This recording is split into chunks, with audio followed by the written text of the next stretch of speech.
What if I told you the United States may have used up nearly half of its most advanced missile stockpiles in a single conflict with Iran, not over decades of prolonged war, not across a world war spanning multiple continents and generations, but during a single short and intense escalation that lasted a fraction of the time most major military engagements historically require to produce that level of consumption?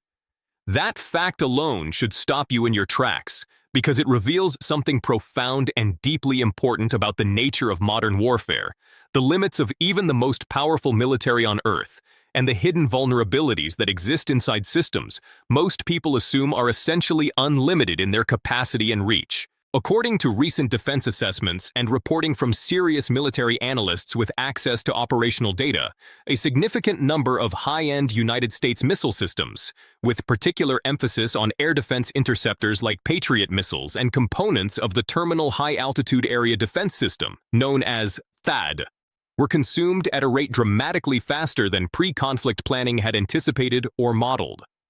Some estimates from analysts tracking these figures suggest that somewhere between 40 and 50% of certain critical stockpiles were drawn down during the operation. To someone unfamiliar with how military logistics work, that number might sound like a manageable operational expense. But to anyone who understands how these systems are built, what they cost, how long they take to produce, and what strategic role they play in America's global defense posture, that figure represents something far more significant than a simple inventory adjustment. These are not ordinary weapons in any meaningful sense of that word. They are not the kind of ammunition that can be manufactured in large quantities on a production line running around the clock at a conventional factory. Patriot missiles and THAAD interceptors are among the most sophisticated, technically complex, and expensive pieces of military hardware ever built. They represent decades of accumulated engineering knowledge, highly specialized manufacturing processes, rare and difficult-to-source components, and rigorous quality control requirements that cannot be compressed or bypassed without compromising the reliability that makes them valuable in the first place. A single Patriot interceptor missile costs several $million. A full Patriot battery system costs hundreds of millions. THAAD components operate at an even higher cost threshold. These are systems where the expense is not incidental, but inherent to the capability they provide. And that expense is inseparable from the production timelines that govern how quickly they can be replaced once expended. To genuinely understand why the consumption rate reported from the Iran conflict creates serious strategic concern, you need to understand how United States missile logistics actually function in practice. Because the popular image of American military power as essentially unlimited and self-replenishing does not reflect the operational reality that defense planners work within every single day. The United States does not maintain an open-ended surplus of advanced weapons sitting in warehouses waiting to be deployed without limit. Instead, it maintains carefully calculated stockpiles that are sized based on projected conflict scenarios, strategic planning assumptions about the intensity and duration of likely engagements, and production rates that reflect peacetime industrial capacity rather than wartime surge requirements. Production lines for advanced missile systems run steadily, but they are absolutely not designed or configured for rapid consumption at the scale that high-intensity modern conflict can generate. The supply chains feeding those production lines involve specialized components sourced from a limited number of suppliers, advanced electronics that require precision manufacturing, rare materials with their own sourcing constraints, and strict testing and verification protocols that add time to every unit produced. This structure works effectively and reliably under normal operating conditions. Stockpiles are maintained, periodically rotated, and replenished gradually through steady production. The system is optimized for sustainability over time, not for absorbing sudden massive drawdowns and recovering quickly. But high-intensity conflict does not respect the assumptions built into peacetime logistics planning. When a conflict escalates rapidly and both defensive and offensive missile systems are being consumed simultaneously, the gap between consumption rate and production rate can open with startling speed. During the Iran conflict, this dynamic played out in a particularly challenging way because of the dual pressure it created on the stockpile system at the same time. Missile defense systems were being used extensively and continuously to intercept incoming threats, ballistic missiles, cruise missiles, and drone swarms that required active interception to protect forces and facilities. Every successful interception is a good outcome tactically, but it comes at a real and significant cost because each interceptor used is a single-use precision-guided missile that cannot be recovered, reused, or quickly replaced. At the same time, precision strike missiles were being deployed for offensive operations against targets inside Iran, creating a second simultaneous drain on a stockpile system that was designed to handle one major demand at a time rather than two running concurrently at high intensity. This is the point where the imbalance began to form in a way that defense planners found genuinely concerning, rather than merely operationally inconvenient. The mathematics of missile defense interception are inherently unfavorable from a cost and inventory perspective when sustained over time. When a defense system fires an interceptor to destroy an incoming threat, it is in effect trading a precision-guided missile worth multiple millions of dollars for a single incoming projectile that may have cost the adversary a fraction of that amount to produce and launch. That exchange is absolutely worth making when the alternative is allowing the incoming weapon to reach its target. The value of what is being protected vastly exceeds the cost of the interceptor in most cases. But it is only sustainable as a long-term operating model if the interceptor stockpile can be replenished at a rate that keeps pace with the consumption being driven by the adversary's willingness to keep launching threats.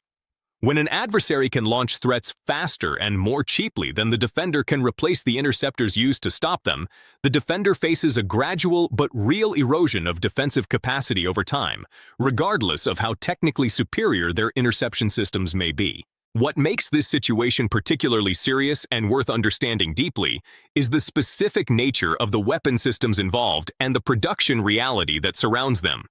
Systems like Patriot and THAAD occupy a unique and difficult position in the defense industrial landscape because they combine extreme technical sophistication with very limited production capacity and very long manufacturing timelines. Even when defense contracts are expanded, when additional funding is authorized, and when manufacturers are directed to accelerate output, the actual increase in production does not materialize quickly. It takes months at minimum, and more commonly years, to meaningfully scale the output of systems this complex. New production capacity requires facility investment. Supply chains for specialized components must be expanded, which itself involves long lead times for the suppliers of those components. Workers with the specialized skills needed to manufacture and test these systems must be trained, and that training takes time. Quality control processes cannot be accelerated without risking the reliability that the systems depend on.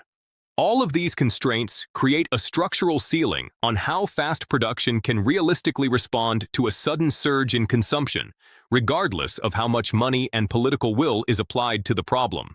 This is precisely why analysts who study these issues closely describe the situation not as a permanent shortage or a catastrophic failure of capability, but as what they call a temporary readiness gap, a period during which the buffer between current stockpile levels and the threshold needed to confidently undertake another major high-intensity engagement has been reduced below the comfort level that strategic planning requires.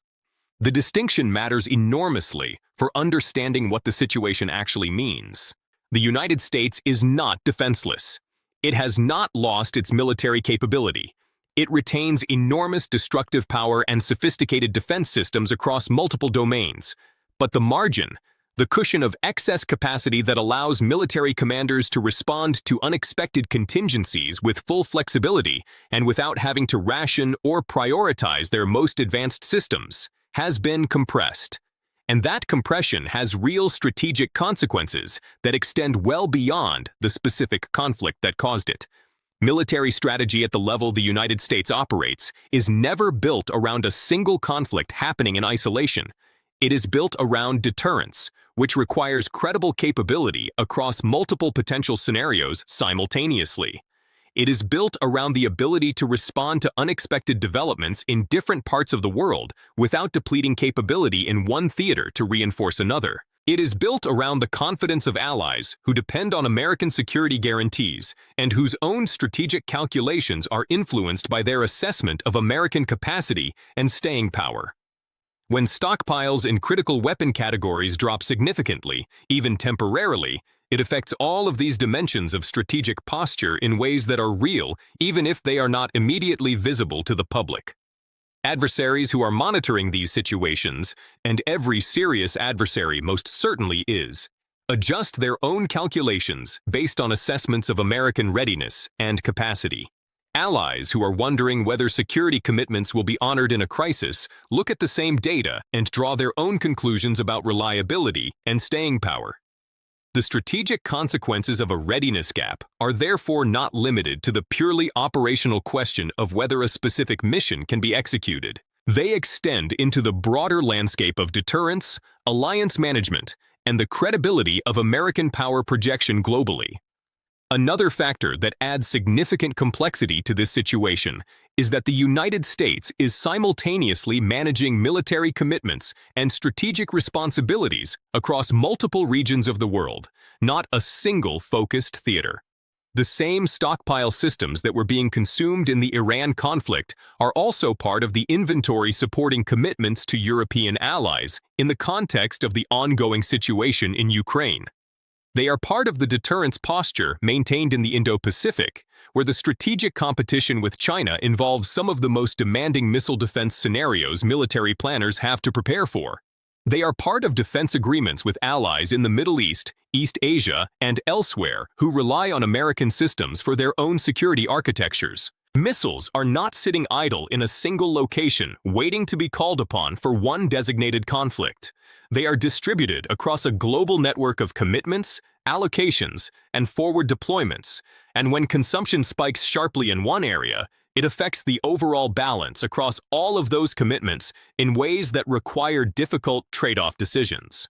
The broader context in which all of this is happening reflects a genuinely important shift in the nature of warfare itself that has profound implications for how military power needs to be thought about and planned for going forward. Modern warfare has become extraordinarily missile and precision munition intensive in a way that previous generations of conflict were not. The wars of the 20th century were fought primarily with weapons that could be mass-produced relatively cheaply and quickly. Artillery shells, conventional bombs, small arms ammunition, and military vehicles whose components were manufactured in the same industrial facilities that produced civilian goods in peacetime. That industrial model of warfare allowed countries with large manufacturing economies to sustain prolonged conflicts by converting civilian production capacity to military output rapidly when the situation demanded it. Modern precision-guided systems do not fit that model at all. They are technologically advanced, extraordinarily expensive, dependent on specialized supply chains that have no civilian equivalent, and subject to production constraints that cannot be resolved simply by redirecting existing manufacturing capacity toward military output. This means that the traditional relationship between industrial power and military sustainability has changed fundamentally, and the strategies built on assumptions drawn from previous eras of warfare need to be updated to reflect that new reality. The Iran conflict, regardless of its ultimate duration and political resolution, functioned as a real-world stress test of the modern American military logistics system under genuine high-intensity operational conditions. It revealed with uncomfortable clarity how quickly advanced weapons can be consumed when both offensive and defensive operations are running simultaneously at high tempo, and it highlighted the gap between the consumption rates that modern conflict generates and the production rates that even the most capable defense industrial base can realistically sustain. That information is genuinely valuable, even though the circumstances that produced it were costly and difficult. It provides defense planners, policymakers, and ultimately the public with a clearer and more honest picture of what sustained high-intensity modern warfare actually demands from the industrial and logistics systems that support it. For ordinary people trying to understand what all of this means, the most important takeaway is not that American military power is failing or that the country is suddenly vulnerable in some dramatic and immediate sense. The more accurate and useful understanding is that modern military capability is more constrained, more logistically dependent, and more sensitive to consumption rates than the popular image of overwhelming and essentially unlimited American power suggests. Strength in the modern military context is not just about having the most advanced systems. It is about whether those systems can be sustained, replenished, and maintained at operational readiness across time and across multiple simultaneous demands. It is about whether the industrial base supporting those systems has the capacity to recover from major consumption events within strategically relevant timeframes. And it is about whether the planning assumptions built into defense procurement and stockpile management reflect the actual consumption rates that real high-intensity conflict generates, rather than the more conservative rates that peacetime planning models tend to assume. Production is being increased, contracts have been expanded, and serious investment is being directed toward accelerating the output of key missile systems in response to what the Iran conflict revealed. Those are the right responses, and they reflect appropriate urgency. But they will take time to translate into fully restored stockpiles and rebuilt readiness margins. And in the interim, the United States and its allies are operating with reduced buffer in some of the most critical and consequential weapon categories in the modern arsenal. The real story here, the one that matters most for anyone trying to understand the world they live in and how power actually functions within it, is that modern warfare has entered an era where industrial capacity, supply chain resilience, and production sustainability are just as strategically important as tactical brilliance, technological superiority, or the courage and skill of the people operating these systems. The side that can sustain its operations longest, replenish its consumed capabilities most quickly, and maintain readiness across multiple simultaneous demands, most effectively will increasingly hold the decisive advantage, not just the side that strikes first, hardest, or with the most sophisticated technology. That is the fundamental strategic lesson written into the missile consumption numbers from the Iran conflict, and it is one that defense establishments, industrial policymakers, and informed citizens would do well to understand clearly and take seriously.